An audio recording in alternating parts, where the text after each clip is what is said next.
Welcome back to the channel, everybody. Today we've got another one on the engine stand and another challenge. I've already dug into it a little bit, but we'll do a little bit of a preview of it and start doing a vlog on this engine and see how this build goes. So this motor was out of a 1968 Ford Mustang Fastback, which came with a 200 straight six, and it still had a tag on the side that was a 200. So we pulled it out. Friends restoring the Mustang. We've got all the parts over here that I pulled off. I was checking everything out. And so the motor had a tag on the side. So this is still a 68. Looks like the original block in the Mustang. And original casting numbers for the Mustang. But it's got a 1963 head on it. And so we need to see if it's a 170 head, what the combustion chamber sizes are and everything. I'm not super familiar with these things. Some people might already be able to tell something as it sits, but I know that the 170s have a smaller combustion chamber and maybe a few little differences here and there. So we're going to try to get a little bit of power out of these things. These things were 125 horsepower from the factory. We're going to try to make some improvements on that. So there was no compression in this engine, 30, 40 pounds on each cylinder. We don't know why yet. Nice and clean inside. The car had been sitting for 25, 30 years, something like that. And so we're going to start restoring everything. I'll restore the engine.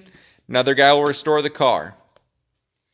So one of the main problems is on a 170 and older 200s is they have the small log style cast-in manifold.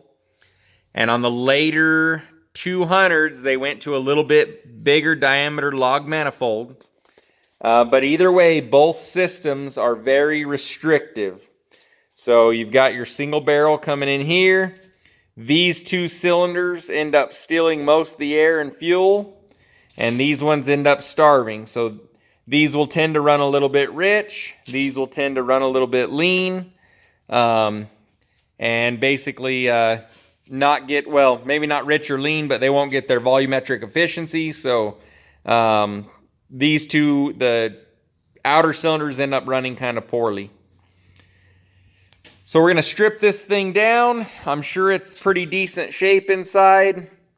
And I'm not sure what the plan is. So I called inline sixes. Vintage inlines. And they're the ones that are doing the aluminum cast head and trying to get that to work. It's been 2.5 years since they've made one. And we're probably going to be 6 months to a year out till they make another one. They're about $2,300, $2,400 for a head. So we'll see how that goes. Not sure if we're going to do that. They make, on the larger log manifolds, they make a plate that'll put 3 single barrel carbs on here with a progressive linkage.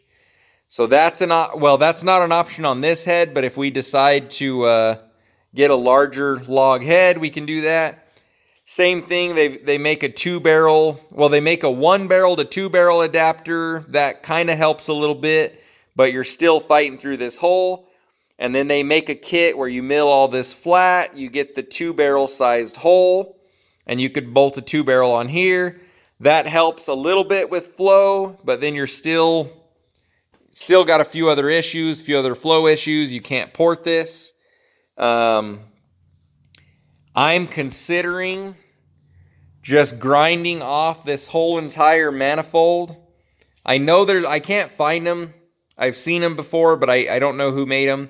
I'm assuming it's out of Australia, that somehow they make some carburetor adapters or something to bolt up to these things. So if I decide to keep this head, we got a smaller combustion chamber that if it is a 170 head,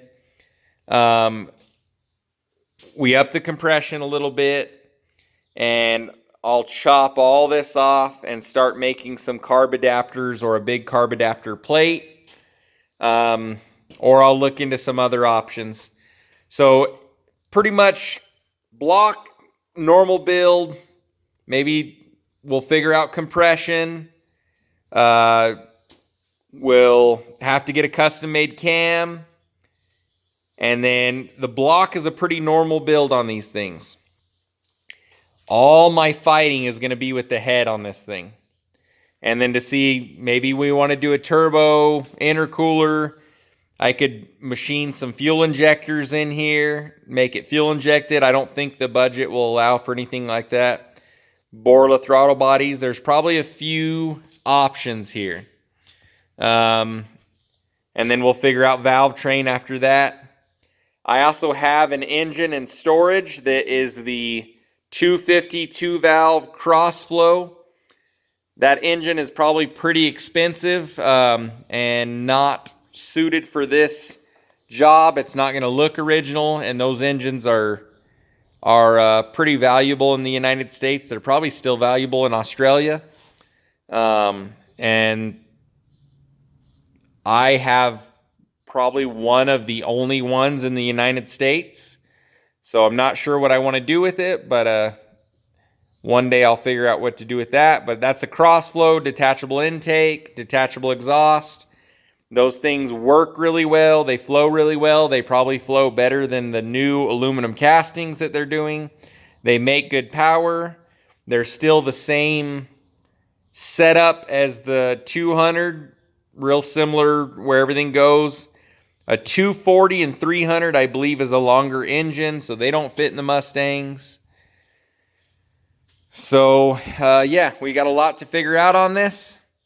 I will keep doing video updates on this, and we'll see how everything goes when I get this thing apart. And I got to go to Texas to go to work for a few weeks, so it'll probably be a few weeks before I finish tearing this apart. I was just playing around with this before I head off to work. And yeah, I'll give you guys some updates. If you're interested, follow along. I've got a Ford flathead that I'm building, and I've got a 292 straight six that I'm building, and some other ones coming up. I've still got the John Deere engine over here that hasn't gone real far, but it's still getting built. So follow along, like and subscribe. We'll see you on the next video.